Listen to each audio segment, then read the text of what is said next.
This story begins after the death of a mysterious grandmother named Ellen. Her daughter Annie and her family attend the funeral. But something about the ceremony feels strange. Many unknown people appear at the funeral. They stare at the family in a very disturbing way. Soon after the funeral, Annie begins noticing strange things inside the house. Objects move slightly, and she sometimes feels like someone is watching her. Meanwhile, Annie's daughter Charlie behaves very strangely. Charlie barely speaks to anyone. She constantly makes a strange clicking sound with her tongue. One night, Annie's son Peter is invited to a party. Charlie secretly follows him, but the party quickly turns into a nightmare. Charlie accidentally eats chocolate cake containing nuts. She suddenly begins having a severe allergic reaction. Panicking, Peter rushes her to the car to drive to the hospital. Charlie struggles to breathe in the back seat. Desperate for air, she leans her head out of the car window. Then something horrifying happens. Peter suddenly swerves the car to avoid a dead animal on the road. Charlie's head violently hits a telephone pole. The impact instantly kills her. Peter sits in complete shock.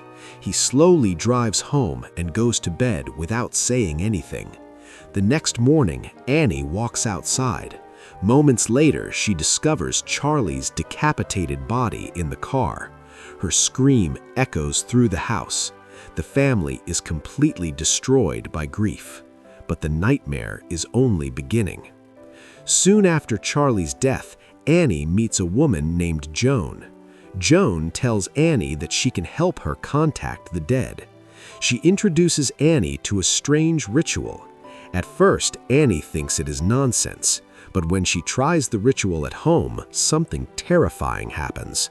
The glass on the table suddenly moves by itself. The spirit appears to respond to Annie.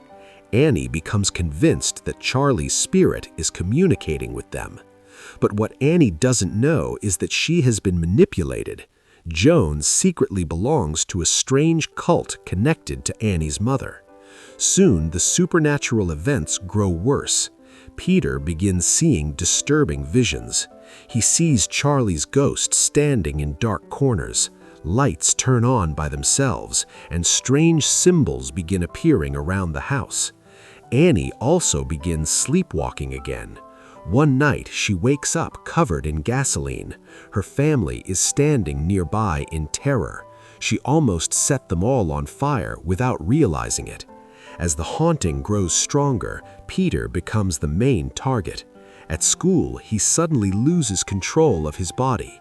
His face smashes violently into his desk. Blood pours from his nose while the entire class watches in horror. Peter realizes something evil is controlling him. Meanwhile, Annie discovers the truth about her mother. Her mother secretly belonged to a cult that worshipped a demon king named Paimon.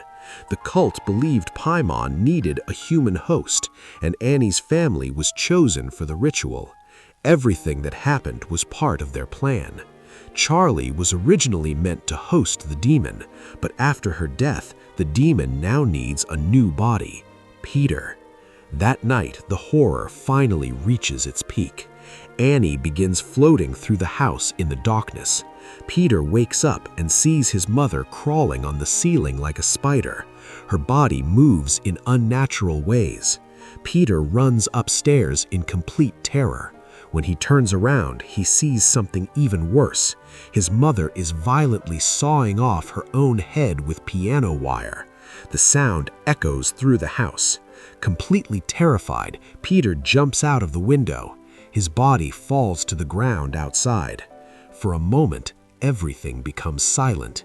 Then, Peter slowly stands up again. But something is wrong.